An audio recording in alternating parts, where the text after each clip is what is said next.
Just a smidge. There we go. Okay, you guys, thanks for putting up with this. This is our new thing that we're trying to, record. But anyway, without further ado, I give you Dave Bowers. Thank you, Dave. Thank you very much. Thank you much. Liz made it. She came up and just, Dave, make it short and sweet. So here I am. Take one of the cats. So this presentation I started about 6 weeks ago. And this is the very first time I'm going to attempt to give it. So it's going to be a little herky-jerky, I know it will. But I wanted it to contain a lot of really good, valuable material. And I wanted it to also, I wanted it to be absorbed by people who are starting out with a cell phone, right on up to the Nikon Z9. I'm trying to just encompass everyone. We're going to be moving around talking about technique, what makes a great photograph, what are the components that make a great photograph, and some of the equipment we use, and some of the stuff you may already have but you're not using. There are so many good ways to take great photographs.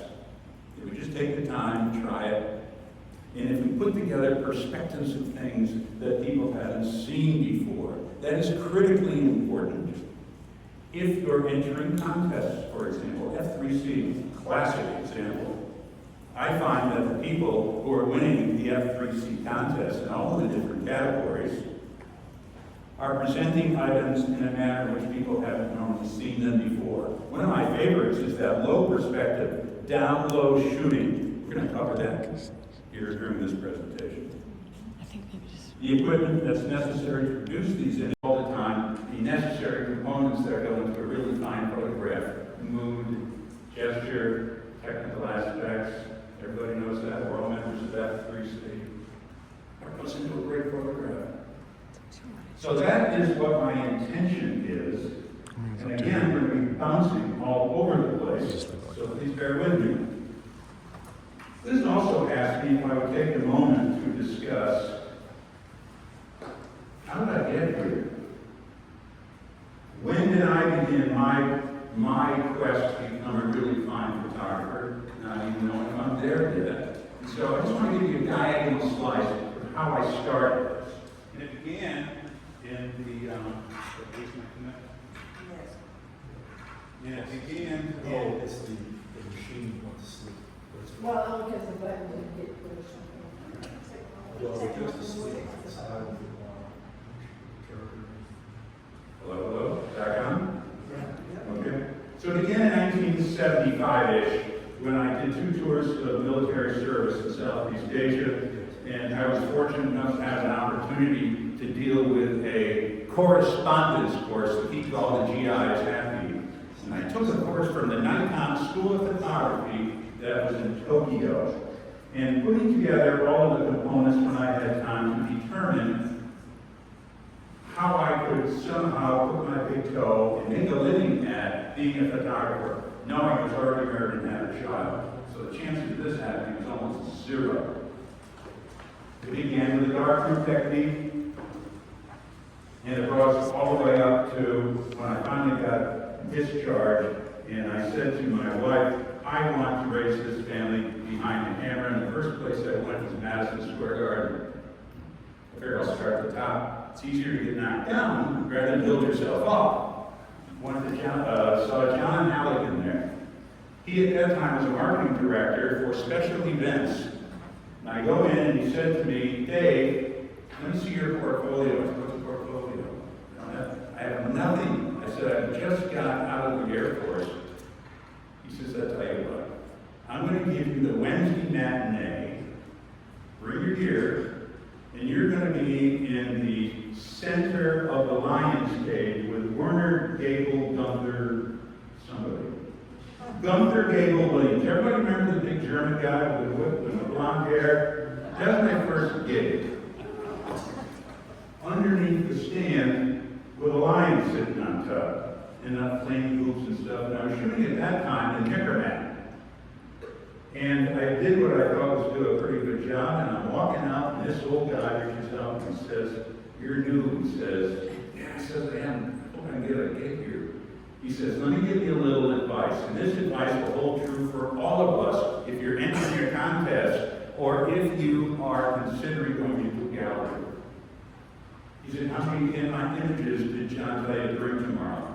He said, bring 5 to 7. Bring them 3. Bring them 3.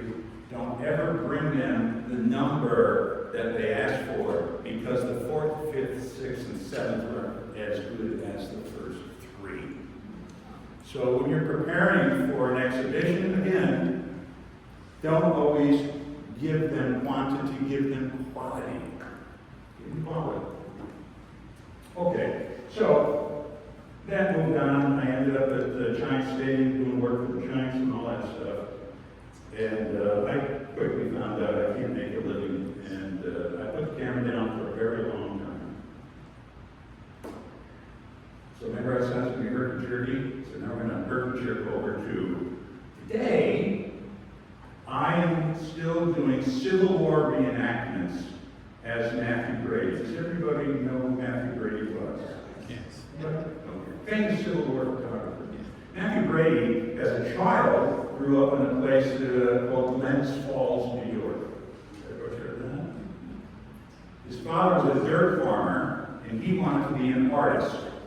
And so he left the family home, went to New York, and trained to be an artist.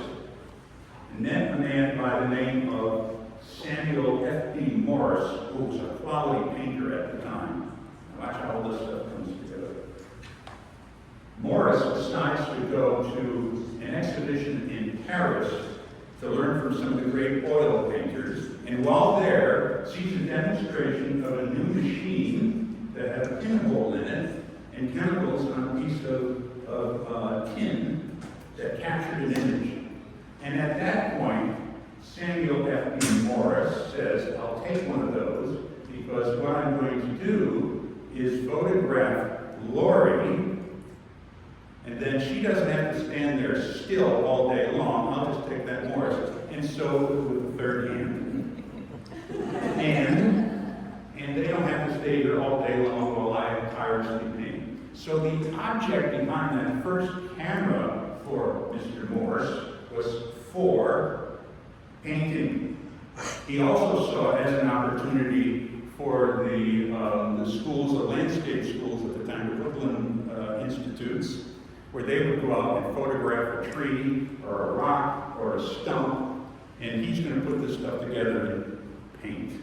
Fast forward, Matthew Brady sees this object, asks if he can play around with it, yada, yada, yada, and then Brady opens up this portrait studio in New York. His intent was to photograph, this is 1855, to photograph famous people. At night, he used to cross the avenue and go to a drinking saloon and met a man by the name of P.T. Barnum. Watch how all this comes together. This is magnificent. P.T. Barnum. Barnum, according to legend, could really knock him down. So, Matthew Brady is sitting there, and Barnum turns to him one day and says, how small do you think you can make an image of a portrait? He says, I bet I can make it the size of a thumb. He says, do it and put it on a piece of tin.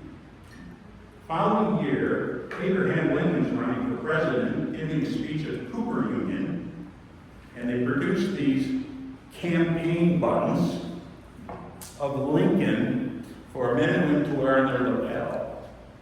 Lincoln is elected president.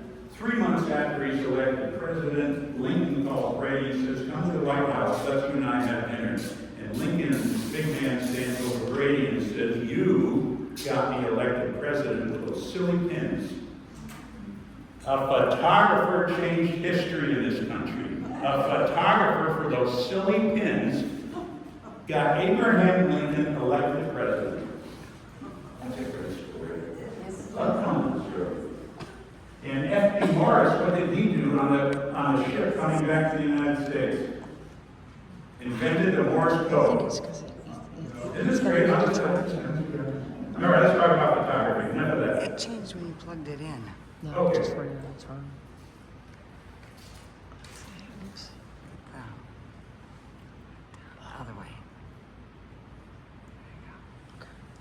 Whenever I go out shooting, I'm always concerned about the number of keepers I'm going to get. Especially if my subject is moving. Birds. We're all birders here, I would imagine. When that subject is moving, even if you have the best technology in your camera, there are so many that are out of focus.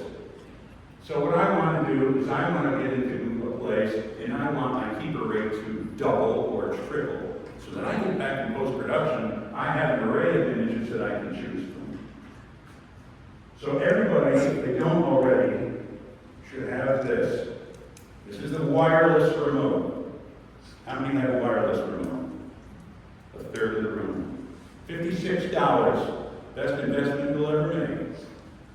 This is the trigger. This is the receiver. It will shoot 50 yards. So if I'm in the back of the room talking to you and I'm set up on a tree, and I turn around and see there's a bird coming in, I've already pre-focused on this branch. The camera is set up, and I'm just walking around, and I'm waiting for that bird to return, and when he does, I'm going to hit it, knowing the focus is going to be sharp. That's how all of these images have been captured. They are all pin sharp. So once again, wireless remote on a tripod, pre-focusing on the same focal plane as where you think the bird is going to land, and stand by, and you get really sharp pictures all the time. Now with respect to birds, birds are very, very predictable in terms of the time they leave the branch and the time that they return. When they are looking for food, just look at your watch. If they leave at 5 after 9 and they return at 20 after 9, they're going to go back out again. It'll be 15 minutes before they come back. They will always return to the source of food until it's exhausted. And the same thing happens if they're building a nest. So it's so repeatable. Here's a situation here where this is the local rodeo. I shot probably 40 or 50 shots, and they were just so-so. And I found the spot here at dirt where they just broke out of the gate, pre-focused ponchos with my shorts on, my t-shirt, and all this stuff, and all my cold weather gear in a suitcase. And I get up to Haines, Alaska, and I've been told that my suitcase has been lost. And I've got to be on an ice cutter going into Haines the following morning, dressed as I'm from Mount Coast. Guy behind the desk says, let me make a call. He calls up the local Indian chief of the Chilkat tribe, explains the situation. An hour later, these Indians come into the lobby with all of this clothing, start throwing on the floor and making a pile, boots, gloves, hats, nothing matched. But they gave it to me for free. Can you imagine the hand of hand? So when you think about times that are tough and we're not as friendly as used to be, that I will never ever. That's indelibly printed in my mind. This is the Chilkat. The reason these eagles come to the Chilkat is because there's a warm hydrocline of water that keeps this river open year-round, and the salmon are passing through here, and the eagles come into this area on the Chilkat, and they feed until they are gorged.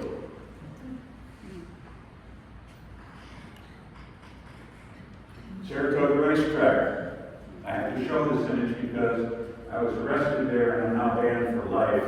This is one of the last images I have left. From every New York State racetrack.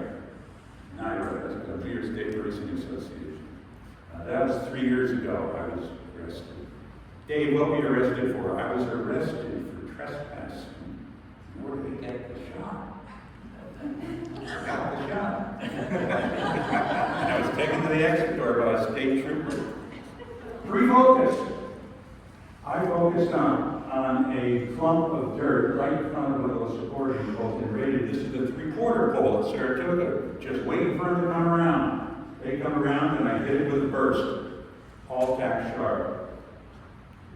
Down here in Florida. Boy, what's the name of that road where we go take photographs where we almost get hit by the cars?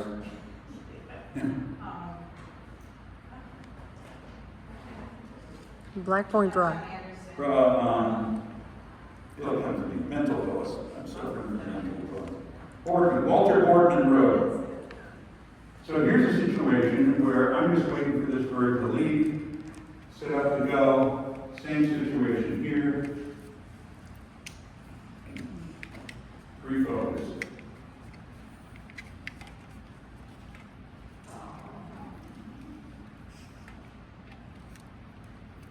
Okay, so Lori and I are privileged to be the photographers for the Fitzgerald Theater in Palm Coast. And they have an array of acts that come through. This is the modern dance act. So this is just a situation where I had to refocus on a spot on the floor and wait. So that's a technique that I wanted to share with you. I wholeheartedly recommend that you get hold of the wireless remote. $56, the best you've ever spent.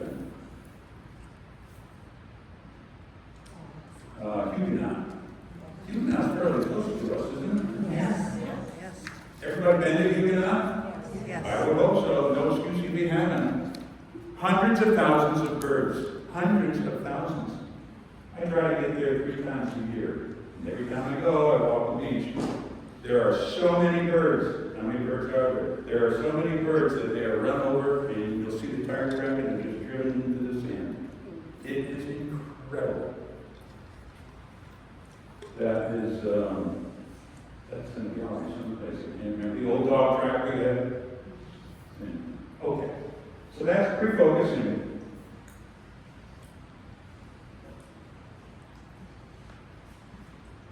Anybody here ever had a better beamer?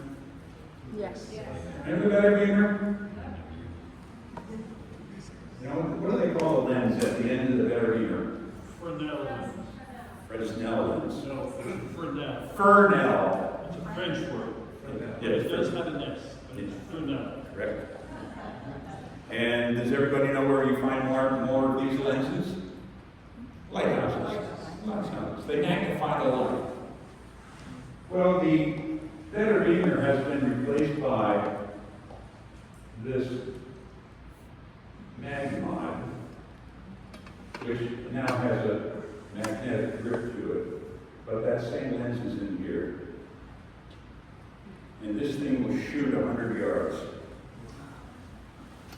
100 yards is the length of a football field. What it does is that it fills in shadows. But it also, just as importantly, destroys the backgrounds. So if you have a bird, for the most part, and you want to take out the background, shoot the image through these Magmods. The downside to all of these images is that it has to sync with your camera, and the top sync speed is 250th of a second, so you can't necessarily use it on a moving subject. It does a magnificent job with reflections. Again, look what it did to the background. Destroys it. In many instances where you've got a good shot, but it has what we call the hand of man, takes out the hand of man. Is there any way we can get on these lights just a stroke?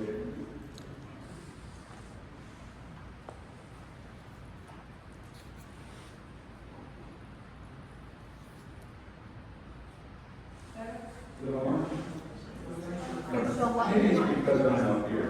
He wants to get rid of the light on the screen.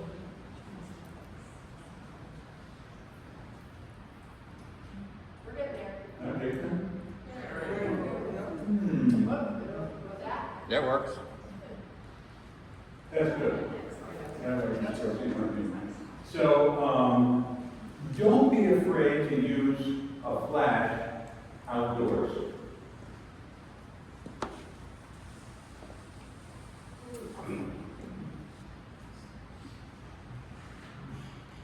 George L. Smith. Smith State Park. I hope people have had a chance to go there. What a wonderful, especially in the fall, those cypress trees. Wonderful. That was at night? That's all daytime. I use the flash during the daytime. This is all daytime work. It will darken the background and hold the light on the subject.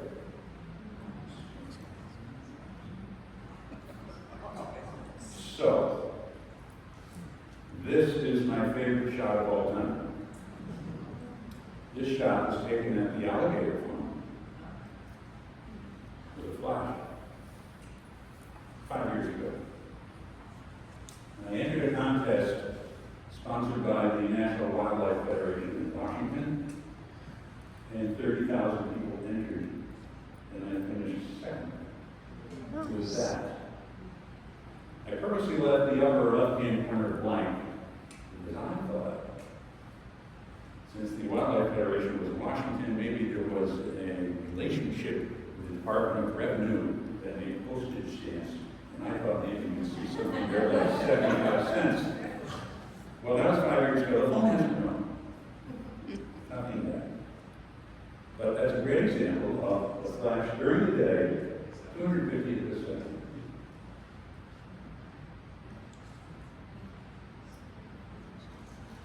For my work.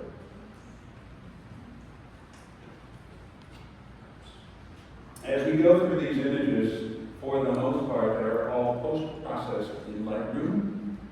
And as we move on to different subjects, topaz.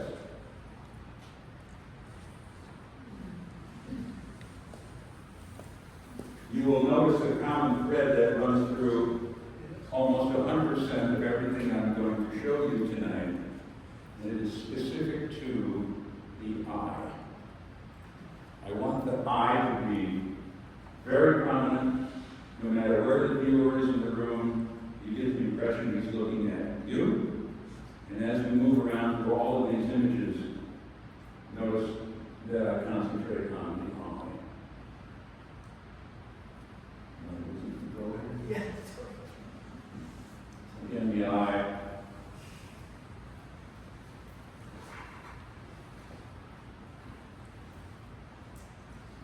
Talk about nest building.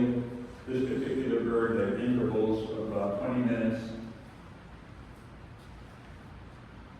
And that is a segment simply referred to as the magnet flash. Okay, let's see where we are. Dave, what is your subject to distance with that magnifying flash? I'm sorry? What is your subject distance with using that magnifying flash? The longest I shot is 50 yards.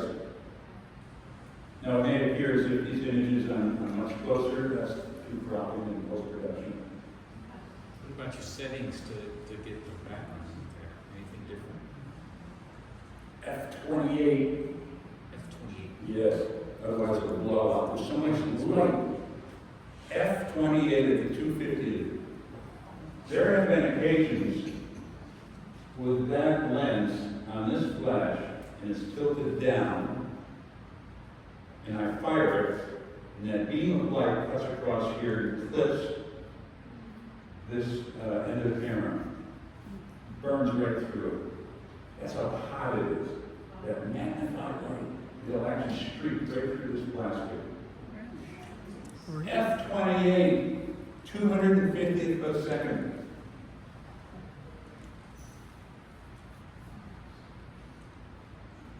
Okay, this is going to go my favorite ones.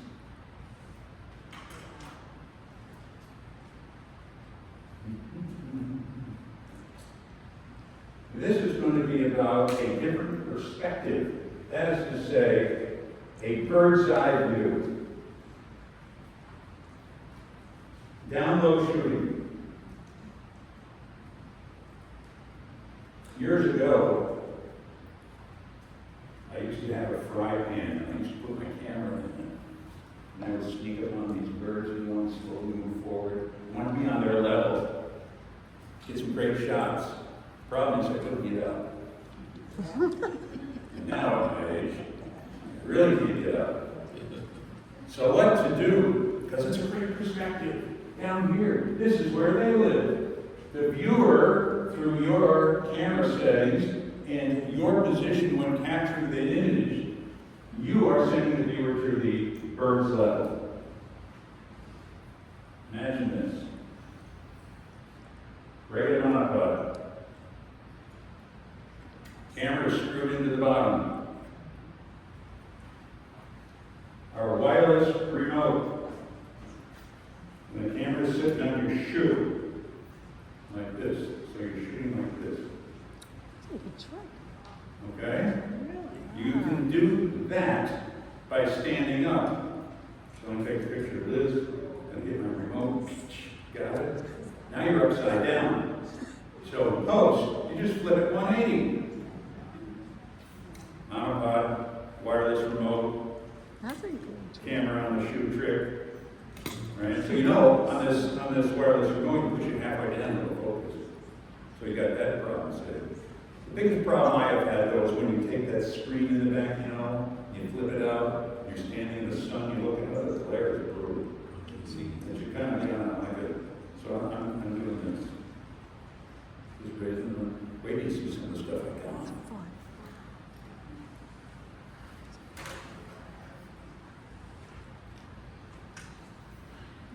By virtue of the fact it's different, it's good. If I had shot this at my height, 4'6".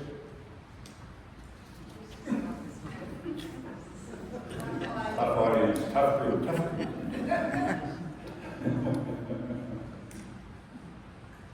I believe it's critically important to get down low and offer the viewer an opportunity to see something they wouldn't normally see. I would say that probably 95% of every image that's taken is taken from a standing position.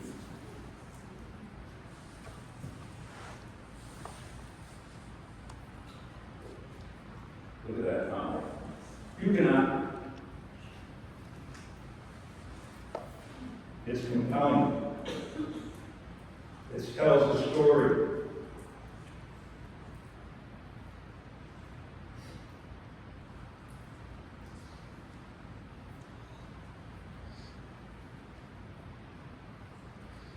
Traditionally, I don't find seagulls to necessarily be a particularly interesting subject. Get down to 6 inches off the ground, it's an interesting subject.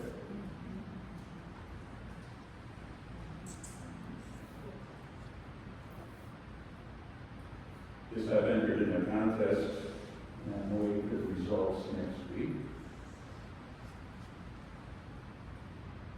Something different about it. It's storytelling. It's bringing you, the viewer, into the life of the subject.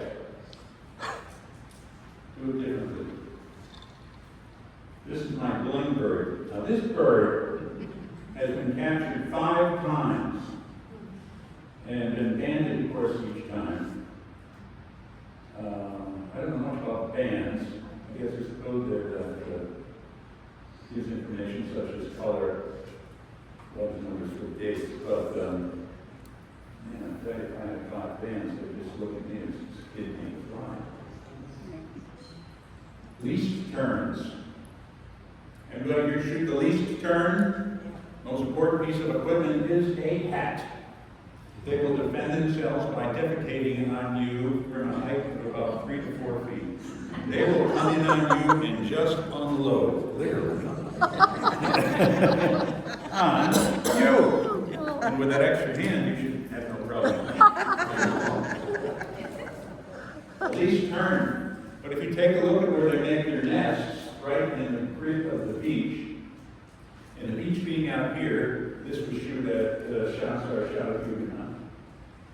The males constantly coming back to the males and feeding them, but the enemy at the end is, of course, the land crab.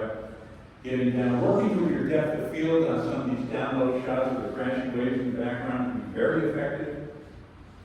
I think that tells a great story. Great story. Back to Ames, and that was a bit on perspective.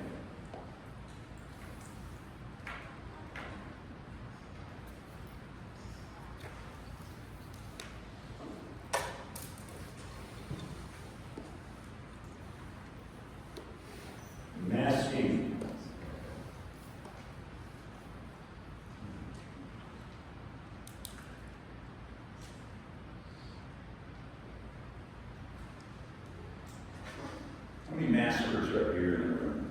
Composites, layering, PNG files. Liz? Two.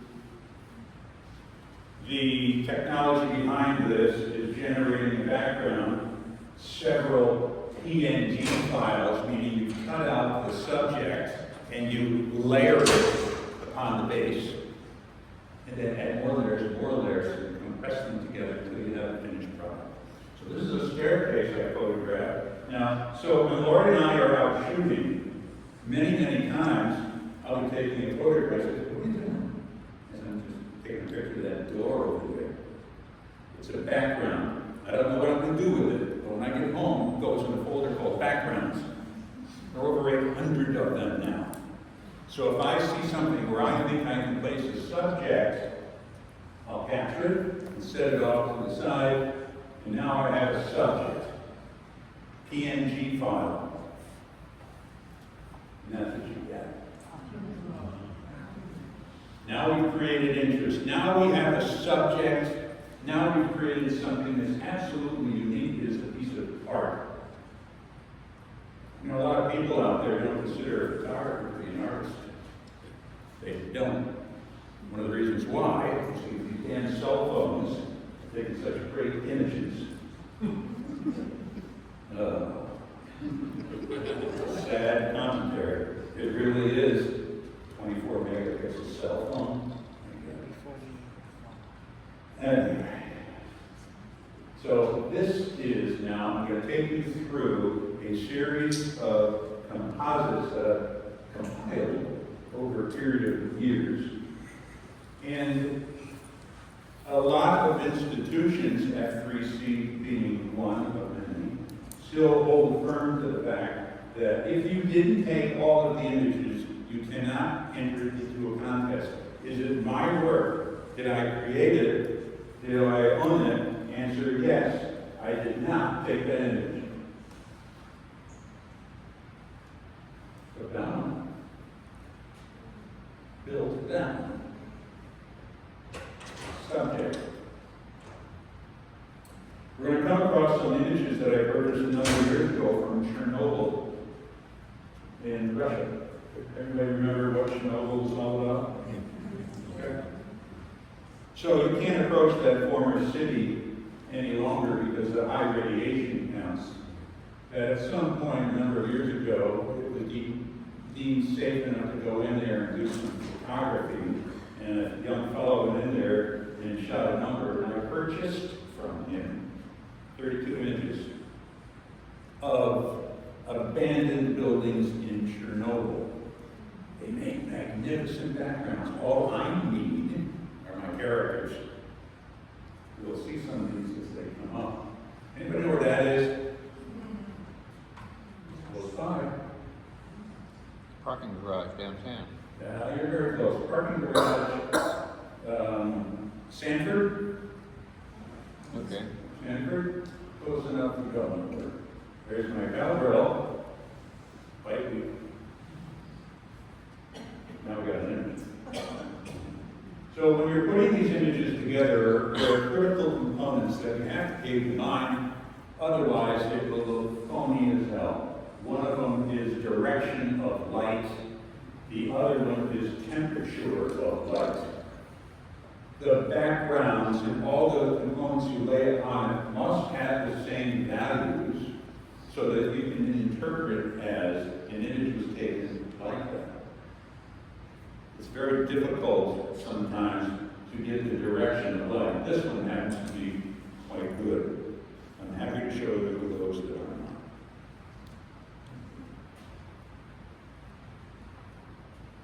Chernobyl, Russian Orthodox Church. The Raleigh Ballet, which I was fortunate enough to be a photographer for maybe 2 years, I guess. Now we got an image. But the direction of the light's bad. See light coming through there, and yet her foreground is lit. My mistake. One can say, oh yeah, but you took it with a flash. Okay. Temperature is good. And another mass image to go on top, another PNG file. Back to George L. Smith, is that correct? Uh-huh. George L. Smith. Cedar trees. An Avian Rescue Center, finished product.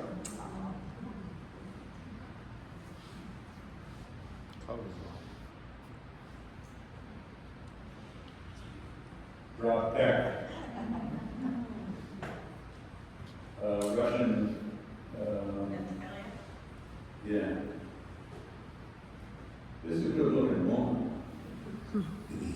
52 years old.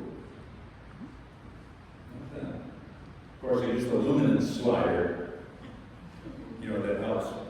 I can take a 50-year-old woman and make her look 18 in post-production. That's how I like it. How are you the 65-year-old? Let's try 75. Yeah. I did not take this. I did not take that. But I did that. I mean, some of these are a little different. Restored village, Pioneer Village, somewhere near Deltona, I think. Now, I would not have photographed this background if the door was closed. So, the way I do these compositions from a design point of view is I have my mouse over here, I got the background in front of me, and I got a glass of domestic Chardonnay right here. Now, you're going to see examples where I exceeded 1 or 2 glances. But that's how I get it going. So here's an outhouse, needs a subject. Someone's on the double. The title of this is Skip to the Loo, My Darling.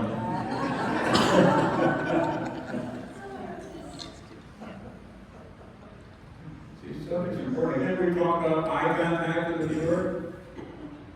That's it. Upstate New York, Adirondacks. I did not photograph the deer, but I did that. Doesn't it make sense? When you have full control of the subject and where you can place them.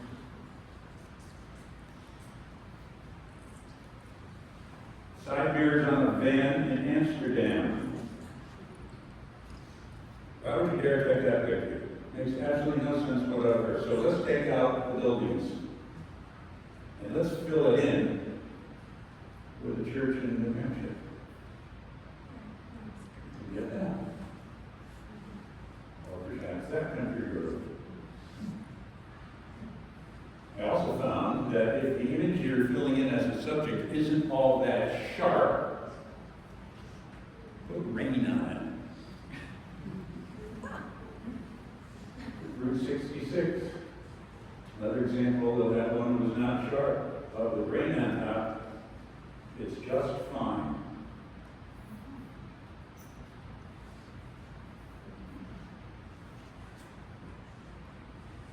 Okay. Flagler Beach. I don't know how many crashing waves I have at Flagler Beach, especially during hurricanes. I also have this fascination, well, I don't know if I call it a fascination. I have this thing about taking models who have drowned. Is that the word, drowned? Lori, is that correct? I've lost her life in the water. There's my model. There's my. There's some emotion behind this. There's mood in that. No mood. There's no mood. We got mood. Back in Haines, Alaska.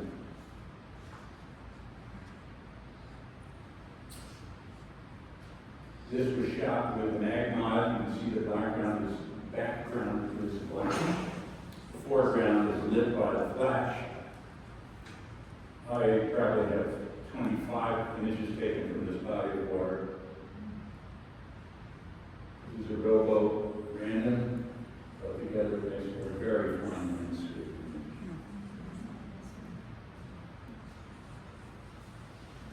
I did not take this.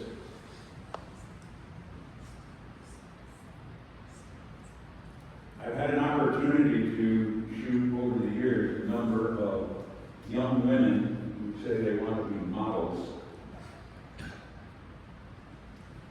And the first thing I look at are their hands. Look at the hands here. How delicate they are. That's a professional model. So fine. Take a look at the way she's dressed. The gaze.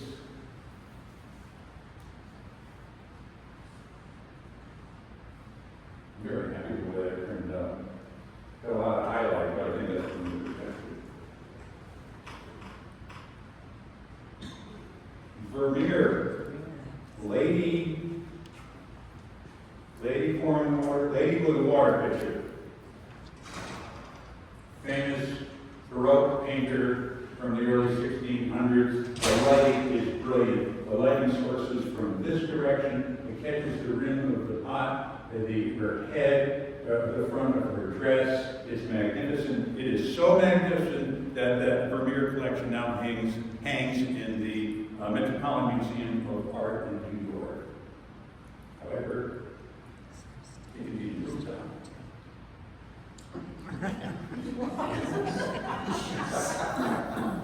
I think. There's always room for improvement. I have done a lot of these. I have done a ton of these. Okay. On vacation in Tortola. Your subject is our drowning victim. Much better. How's my time? You're doing good. Mine is you. We have about 15 minutes. We got to get going. Okay. So you can see. Now it's composition. There's another one of my novels. And a third. It's like she sat on a tank. Okay. Does everybody here know what a kaleidoscope is? Remember we used to turn and stuff? There's 3 mirrors inside that barrel, and these long mirrors are separated by 120 degrees to form a and then they have some stuff in the end, you turn it, and they give you all these things. Not long ago, I thought that I would like to build my own kaleidoscope, but attach it to my camera as if it was a lens. Now, in a kaleidoscope, you cannot have a lens. You got to shoot straight through to the sensor. I found out that I couldn't make a kaleidoscope and attach it to my camera. So what I decided to do was make kaleidoscope images from scratch. So how do you do that? If it's going to be in a kaleidoscope, you have to have perfect symmetry. In this case, a ballet dancer from the Broadway Ballet. And then combine them as if it was reflected many times. And you're doing this all in Lightroom? Lightroom and Topaz. Topaz. My global changes are Lightroom, and then I go to Topaz.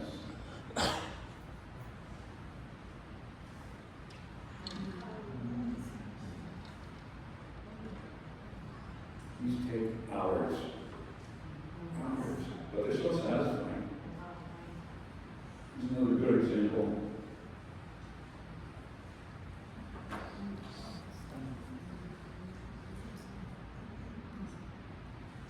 You've been to Europe and seen, looked up in some of these massive churches and looked way up there. And you have these wonderful paintings and stuff.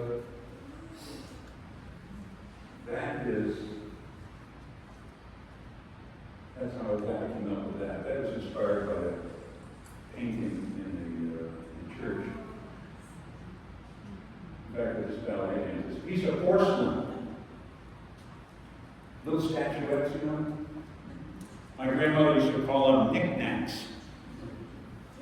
But it's got symmetry. Dust collector. That's what Art Deco. What a wonderful time in this nation's art.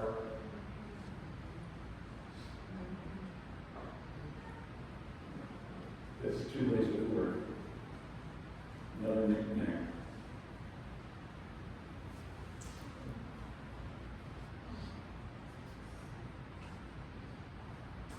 Famous buildings today that still exist with the Art Deco motif.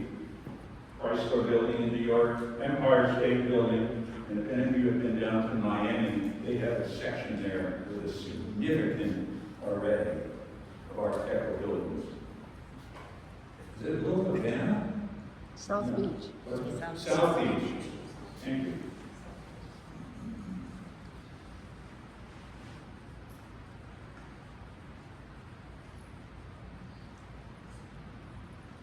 Or Art Deco. Some of these things can get really whacked.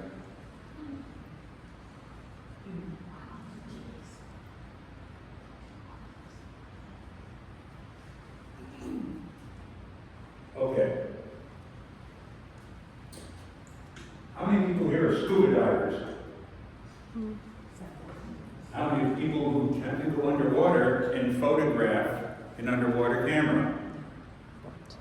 It's extremely difficult, expensive, and we don't get that much time to do it. Many years ago, I went to an aquarium, I think it was in Baltimore, and I took my camera and I put it up against the glass and I waited for a shark to come to me and I captured his image. When I got home, I looked at the image of the shark that had been taken through the glass, and over the top of his head was the reflection of an exit sun. So, the point is, all of that ambient light that is behind you in the aquarium will find its way into the water, and it's extremely difficult to get a clear, crisp photograph unless you're scuba gear. Unless you do what I did. How many people here have a toilet plunger?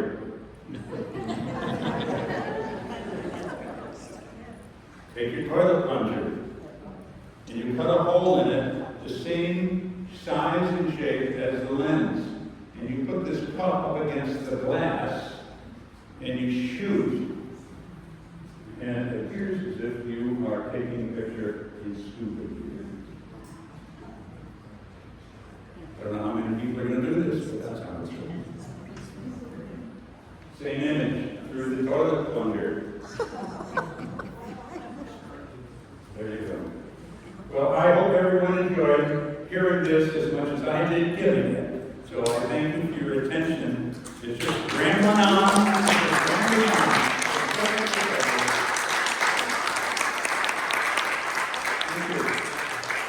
Jake, we have time for questions if I you have any questions. I have one more toy. Oh, one more toy.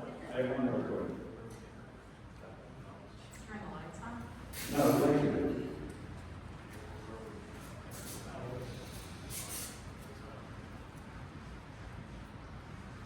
How many people saw the Summer Olympics? How many people saw the opening and closing ceremonies? So I'm watching the opening ceremonies, and I'm watching all these people carrying the flags of their nation like this. Absolute ease. I think that's a stable platform. So I got in touch with a fellow who makes harnesses for horses. I had him put a cup on for carrying their nation's flag, and now I use it as a stable platform with my camera. I have become a mobile monopod, and when a bird goes by, I simply do this. Keep your wrist going up. Keep your wrist going up. It's not a drag. I'm not calling around your tripod. I got my camera right here. It's in line. All my settings fixed and ready, and here comes a bird from right to left, and I'm shooting. So I've got nothing better to do. After you've done the toilet bowl trick, do one of these. It's just a toy. All right, we can do some questions. the remote, what is it? Oh, $56.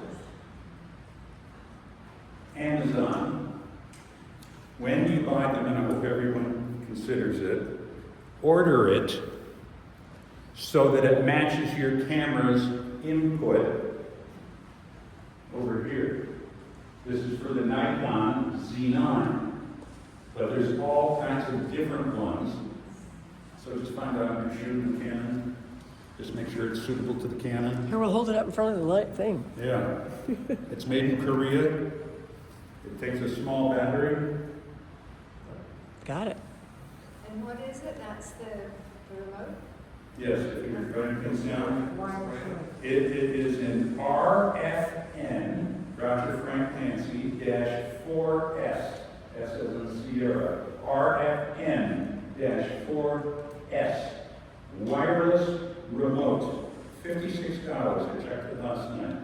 Nikon only for that one. For only this one. But they have it for all cameras. So I'm just saying, when you go to order, make sure it marries up to your camera. This is so fun. I'll tell you another place where these things work so well. Portraiture. If you're a portrait photographer, one of the worst things that can happen to you is that your model gets tight in the tush. Because if they do get nervous and a little tight, the muscles tighten up in the face and you can see it in the image. With this, we can walk up and I can talk to you and I have lights around the camera set and focus on you, and I know you just don't want to be here. I know you don't want to be here, so I can. Did you hear about the guys walking down the street and I'm popping images and I'm getting looks like this? I'm getting expression, I'm getting gesture, I'm getting a mood. To me, there's nothing worse than smile. It's not natural to smile. It's not. A smile covers up your true emotions. I thought, oh, it's not natural. You look happy. See that look you're giving me right now? That's a great shot. And I could have taken it. I could have taken this. I'm talking to you and I'm hitting. You said that when you push the button halfway down, pre-focuses. That's right. If you use back button focus, it won't, will it? I have to change. It's an either or. Okay. In my camera. I'm sorry. Some will. Yes, I'm sure. Yeah. Okay. I have to switch it. I have a question about topaz. I use topaz and I've not seen, which topaz do you use for duplicating, and would you care to share that? Oh, absolutely. Now, of course, you can get the suite where there's different components, but the suite that I use to generate PNG files and subsequently stack them is called FX Lab, Topaz FX Lab. I further finish them in things like Topaz Studio. But you know, everyone in here is an artist. You are. And you're here because you want to be here tonight because we love photography. We love everything about it. We love the way it feels. We love the way it makes us feel. Everybody here is an artist. So anything you can do after you've captured an image to enhance it according to your likes and tastes, hit it. Hit it. Could you repeat that? You said it was under the Topaz suite? Yes, Topaz has different suites. Right, and this was FX Lab, L-A-B. L-A-B. Now, it could be, because my FX Lab is 5, 6 years old, that may have a different name now. So if you go into Topaz and see what they're offering to the consumer, just make sure it will do the masking, that is to say the generation of the PNG file, and the subsequent stacking. Topaz is wonderful. Topaz is a wonderful, wonderful post-production program. Wonderful. Are we good on that? Are we just done? Well, we're done. If are there any more questions? And you're going to be joining us at dinner. Yes. Okay, you have more. Okay, so if you've got more questions, we'll take them up to the restaurant. So thank you very much, Gary.